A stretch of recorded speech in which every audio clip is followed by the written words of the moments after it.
ಇವತ್ತು ಸ್ವೀಟ್ ನಿಪ್ಪಟ್ಟು ಮಾಡೋಣ ಬನ್ನಿ. ಖಂಡಿತವಾಗ್ಲೂ ಎಲ್ರಿಗೂ ತುಂಬಾನೇ ಇಷ್ಟ ಆಗುತ್ತೆ. ಹಬ್ಬಗಳಿಗೆ ಮಾಡ್ಕೋಬಹುದು.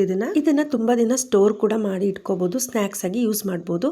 ಇವಾಗ ಅದಕ್ಕೆ ಸ್ಟವ್ ಮೇಲೆ ನೋಡಿ ಈ ತರ ಪಾತ್ರೆ ಇಟ್ಕೊಂಡು 2 ಬೌಲ್ ನೀರು ಹಾಕೊಂಡಿದ್ದೀನಿ. ಅದಕ್ಕೆ ಸ್ವಲ್ಪ ಉಪ್ಪು ಹಾಕ್ಬಿಟ್ಟು ಅದೇ ಬೌಲಲ್ಲಿ 1/4 ಭಾಗದಷ್ಟು ಸಕ್ಕರೆ ಹಾಕೊಂಡು ಕೊಬ್ಬರಿನ ನೋಡಿ ಈ ತರ ತೆಳುವಾಗಿ ಕಟ್ ಮಾಡಿ ಹಾಕೊಳ್ಳೋಣ. ಇವಾಗ ಇದನ್ನ ಚೆನ್ನಾಗಿ ಕುದಿಯೋಕೆ ಬಿಡೋಣ. ನೋಡಿ ಇವಾಗ ಚೆನ್ನಾಗಿ ಕುದೀತಾ ಇದೆ. ಅದೇ ಬೌಲಲ್ಲಿ 1.5 ಬೌಲಷ್ಟು ಅಕ್ಕಿ ಪುಡಿ ಹಾಕೊಳ್ಳೋಣ.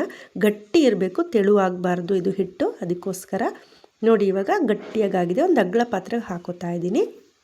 ಇವಾಗ ಇದನ್ನು ಜಾಸ್ತಿ ನಾದಬಾರ್ದು, ನಾದಿದ್ರೆ ಅದು ಉಬ್ಬುತ್ತೆ, ಅದಕ್ಕೆ ಜಾಸ್ತಿ ನಾದೋದು ಬೇಡ. ಹಾಗೆ ಇದನ್ನು ಉಂಡೆಗಳು ಮಾಡ್ಕೊಳ್ಳೋಣ. ಯಾರೆಲ್ಲ ನನ್ನ ಚಾನಲ್ ನೋಡ್ತಾ ಇದ್ದೀರಾ ಪ್ಲೀಸ್ ಸಬ್ಸ್ಕ್ರೈಬ್ ಮಾಡ್ಕೊಳ್ಳಿ. ಸಬ್ಸ್ಕ್ರೈಬ್ ಮಾಡ್ಕೊಂಡಿರೋರಿಗೆ ಥ್ಯಾಂಕ್ ಯು ಸೋ ಮಚ್.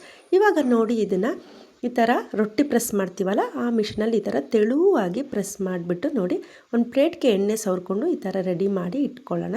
ಈಗ ಸ್ಟವ್ ಮೇಲೆ ಎಣ್ಣೆ ಬಿಸಿಯಾಗಿದೆ. ಗ್ಯಾಸ್ನ ಮೀಡಿಯಮ್ ಉರಿಲಿ ಇಟ್ಕೊಂಡು ಇದನ್ನು ಇವಾಗ ಎಣ್ಣೆಗೆ ಈ ಥರ ಹಾಕ್ಕೊಂಡು ಆ ಕಡೆ ಈ ಕಡೆ ಲೈಟ್ ಬ್ರೌನ್ ಕಲರ್ ಆಗೋ ತನಕ ಚೆನ್ನಾಗಿ ಫ್ರೈ ಮಾಡಿಕೊಂಡ್ರೆ ಆಯಿತು. ಇದು ನೋಡಿ ಇವಾಗ ತುಂಬಾ ಕ್ರಿಸ್ಪಿಯಾಗಿರುತ್ತೆ, ಎಲ್ರಿಗೂ ತುಂಬಾ ಇಷ್ಟ ಆಗುತ್ತೆ.